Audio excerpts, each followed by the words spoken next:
जय श्री राधे, जय श्री कृष्ण। मंदिर श्री बंसी वाले महात्मा यूट्यूब चैनल अंबाला शहर की ओर से हम आप सब भक्तों का हार्दिक अभिनंदन करते हैं। आज तक आप हमारे चैनल पर कार्तिक मास महात्म्य के अध्याय 1 से लेकर अध्याय 17 तक की कथा को सुन चुके हैं। उन सभी अध्यायों की कथा का लिंक हमने इसी वीडियो के डिस्क्रिप्शन में दिया हुआ है। तो आज हम आपको सुनाने जा रहे हैं कार्तिक मास महात्म्य के परम पावन 18वें अध्याय की कथा, जो कि इस प्रकार है। आप इस कथा को पूरे ध्यान से श्रद्धा भावना से सुने। बोल श्री राधा कृष्ण भगवान की जय। बोल श्री हरि विष्णु भगवान की जय। बोल तुलसी महारानी की जय। बोल कार्तिक मास महात्म्य की जय। अब कार्तिक मास महात्म्य 18वां अध्याय। देवऋषि नारद जी कहने लगे कि हे राजन, कार्तिक के महीने में तुलसी को सभी देवताओं के लिए प्रिय जानना चाहिए और विशेष करके यह भगवान श्री हरि विष्णु को अत्यंत प्रिय है। हे राजन, तुलसी अत्यंत श्रेष्ठ तथा धन्य है। यह सभी देवताओं को प्रिय है तथा संपूर्ण कामनाओं को पूर्ण करने वाली है। इस प्रकार ब्रह्मा, इंद्र आदि वे देवता विष्णु को वैकुंठ में स्थित देखकर उनको नमस्कार कर तथा उनकी स्तुति कर अपने अपने स्थान को चले गए। हे राजन, मोह भंग हो जाने से विष्णु ज्ञान प्राप्त कर शिवजी का स्मरण करते हुए अपने वैकुंठ लोक में सुखपूर्वक निवास करने लगे। हे राजन, भगवान श्री हरि विष्णु को तुलसी अत्यंत प्यारी है। इसी कारण कार्तिक के व्रत में व उद्यापन में तुलसी के पास विष्णु जी का पूजन होता है। तुलसी का वृक्ष सब पापों को हरने वाला और कामों को पूर्ण करने वाला है। जहाँ तुलसी होती है वहाँ यमदूत कभी नहीं आते, न वे लोग यमराज के दर्शन करते हैं। नर्मदा का दर्शन, गंगा का स्नान और तुलसी के वृक्ष लगाने व उसको जल देने से और दर्शन करने से व स्पर्श करने से मनुष्य के मन, वाणी और कर्म से जो भी पाप होते हैं तुलसी मैया उसको जला देती है।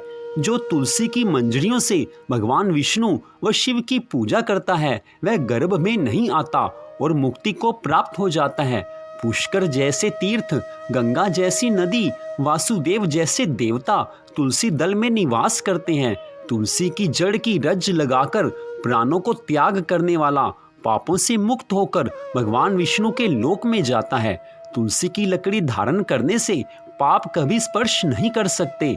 हे राजन, तुलसी की छाया में किया गया श्राद्ध अक्षय होता है, अतः वहीं पिंड देना चाहिए। और आंवले की छाया में पिंड दान देने से नरक में भी पितर मुक्त हो जाते हैं। आंवले का फल, तुलसी व द्वारिका की रज शरीर में लगाने वाला जीवन मुक्त कहा जाता है। आंवले व तुलसी दल मिले जल के स्नान से गंगा जल के स्नान का फल मिलता है। तीर्थ, मुनि, देवता कार्तिक मास में तुला राशि के सूर्य में आंवले के वृक्ष में निवास करते हैं। जो मनुष्य द्वादशी को तुलसी तथा कार्तिक में आंवले के फल तोड़ता है वह नरक को प्राप्त होता है।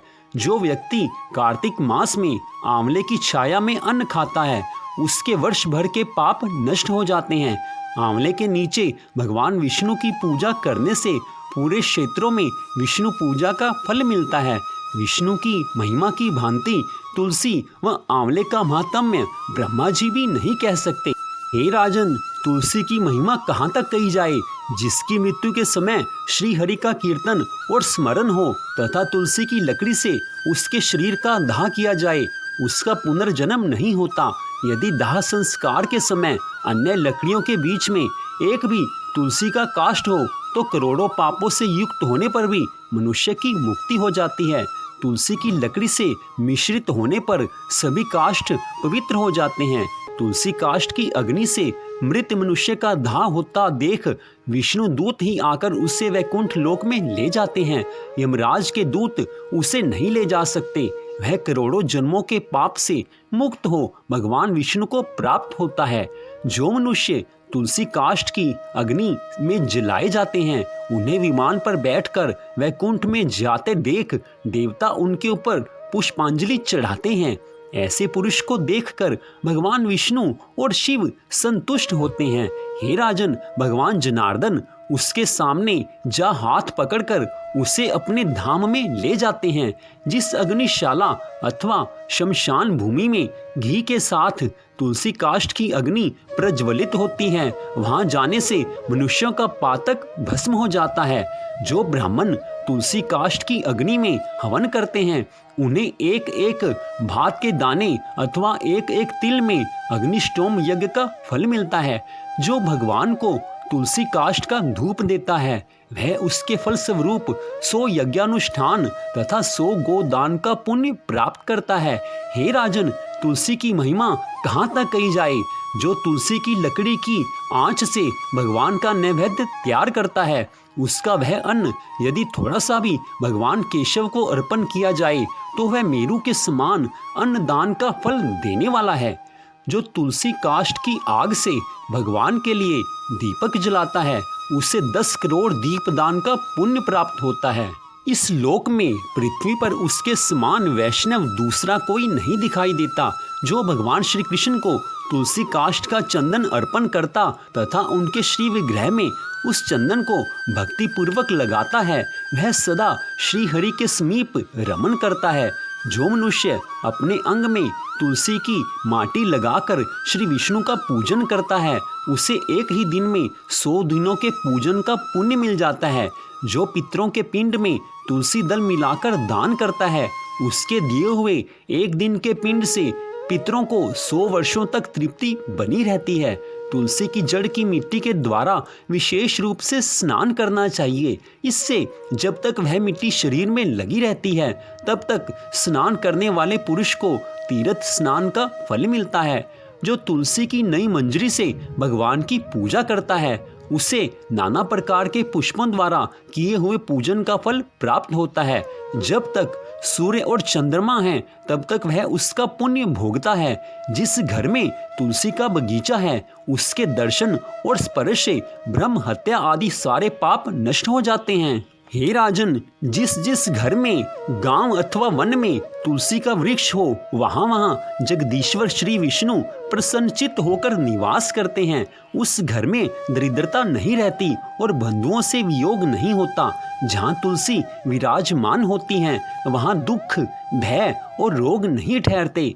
यूं तो तुलसी सर्वत्र ही पवित्र होती है किंतु पुण्य क्षेत्र में वे अधिक पावन मानी गई हैं।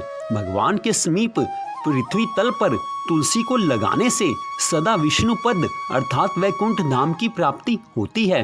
तुलसी द्वारा भक्ति पूर्वक पूजित होने पर शांति कारक भगवान श्री हरि भयंकर उत्पातों, रोगों तथा अनेक प्रकार के दुखों का भी नाश कर डालते हैं।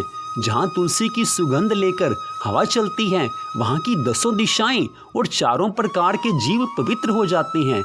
हे राजन, जिस घर में तुलसी के मूल की मिट्टी मौजूद है वहाँ संपूर्ण देवता तथा कल्याण में भगवान श्री हरि सर्वदा स्थित रहते हैं। हे राजन, आंवले व तुलसी के जन्म की इस कथा को भक्ति से सुनने व सुनाने से मनुष्य निष्पाप होकर पूर्वजों सहित विमान में बैठकर भगवान के धाम को प्राप्त करते हैं। तो इस प्रकार कार्तिक मास महात्म्य के 18वें अध्याय की कथा का यहाँ पर विश्राम होता है। आपसे निवेदन है कि अगर आपको यह कथा अच्छी लगी हो तो आप इसे आगे शेयर करें ताकि और भक्त भी इस कथा का लाभ उठा सकें। अगर आपने अब तक हमारे चैनल को सब्सक्राइब नहीं किया है तो कृपया आप हमारे चैनल को सब्सक्राइब कर लीजिए ताकि आगे आने वाली सभी कथाओं को आप सुन सकें। तो मंदिर श्री बंसी वाले महात्मा यूट्यूब चैनल अम्बाला शहर की ओर से आप सबका हार्दिक धन्यवाद कि आपने इस तुलसी मैया की महिमा की परम पावन कथा को सुना। भगवान श्री राधा कृष्ण जी की, भगवान श्री हरि विष्णु जी की, तुलसी महारानी की कृपा सदा आप सब पर, आपके परिवार पर बनी रहे। इसी मंगल कामना के साथ जय श्री राधा कृष्ण भगवान जी की, जय श्री हरि विष्णु भगवान जी की, जय श्री गौरी शंकर भगवान जी की, जय तुलसी महारानी की। जय जय श्री राधे, जय जय श्री राधे, जय जय श्री राधे श्याम।